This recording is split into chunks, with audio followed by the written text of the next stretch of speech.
India voice, आपकी सोच, आपकी आवाज।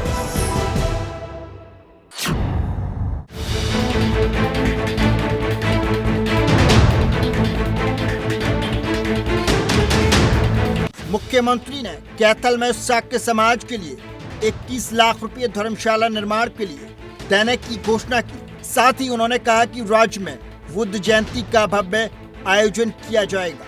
मुख्यमंत्री ने इस अवसर पर कहा कि राज्य सरकार प्रधानमंत्री नरेंद्र मोदी के नेतृत्व में सबका साथ, सबका विकास और सबका विश्वास प्रयास के मंत्र पर काम कर रही है। पिछड़े वर्गों के कल्याण के लिए सरकार द्वारा उठाए गए अनेक कदमों का उल्लेख करते हुए उन्होंने बताया कि पिछड़े वर्गों के लिए क्रीमी लेयर की आय सीमा 6 लाख से बढ़ाकर 8 लाख कर दी गई है। साथ ही पंचायतों और शहरी स्थानीय निकायों में आरक्षण, शिक्षा और नौकरी में आरक्षण, कम ब्याज पर शिक्षा ऋण और बेटी की शादी पर शगुन राशि जैसी योजनाओं का लाभ समाज के सभी पात्र वर्गों को मिल रहा है। मुख्यमंत्री ने कहा कि शाक्य समाज की एकता और संगठनात्मक शक्ति उसकी सबसे बड़ी पूंजी है।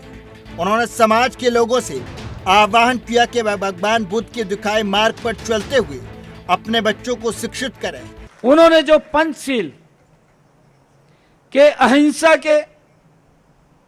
अहिंसा, सत्य, चोरी न करना, ब्रह्मचर्य और नशे से दूर रहने के सिद्धांत महात्मा गौतम बुद्ध ने दिए हैं।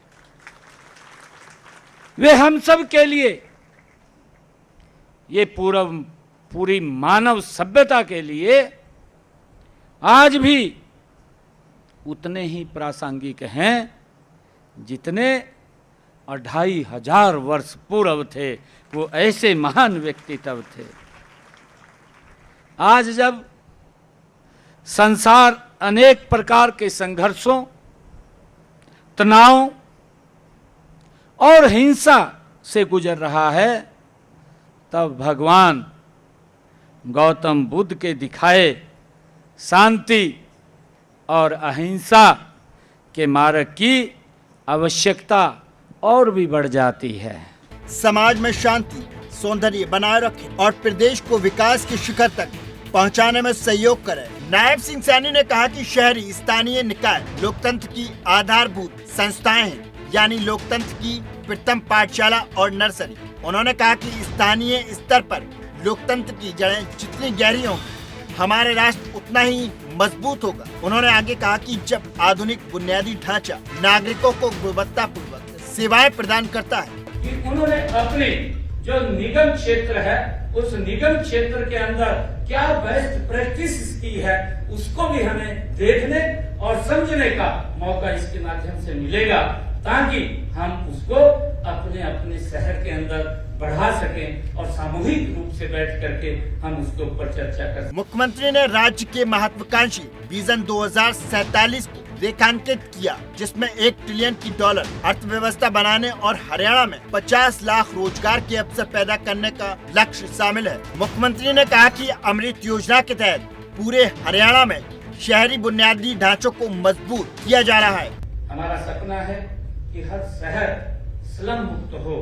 हरियाणा के मुख्यमंत्री नायब सिंह सैनी ने डबुआ सब्जी में जन धन्यवाद रैली में NIT विधानसभा को कई परियोजना की सौगात दी। फरीदाबाद और गुरुग्राम के बीच मेट्रो सेवा पर भी चर्चा की गई। वैसे तो इस प्रोजेक्ट की चर्चा पिछले 1 दशक से हो रही है, लेकिन जल्द ही इस पर काम धरातल पर दिखेगा। कि आप लोग इतनी देरी से और इतने उत्साह और जोश के साथ यहाँ पर बैठे हैं। फरीदाबाद आबादी के बाद, आजादी के बाद, ये विभाजन से यहाँ पर जो विस्थापित लोग यहाँ आए हैं, ये उनकी जगह है।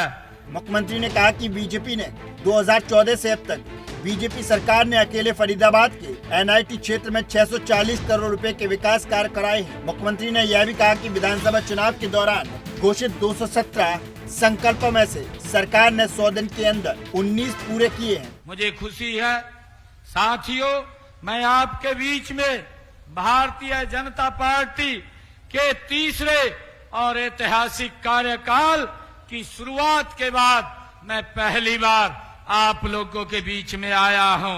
उन्होंने आगे बताया कि प्रधानमंत्री नरेंद्र मोदी द्वारा शुरू की गई और पूरे देश में लागू की गई स्वामित्व योजना को हरियाणा में 100% सफलता पूर्वक लागू किया गया है।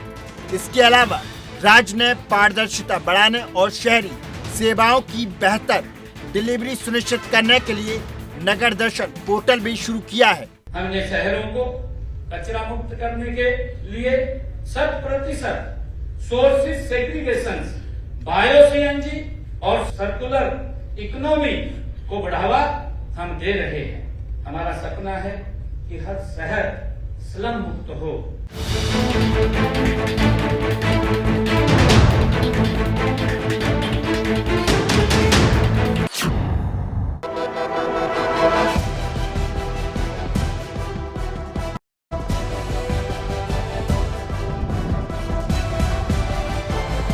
इंडिया वॉइस, आपकी सोच, आपकी आवाज।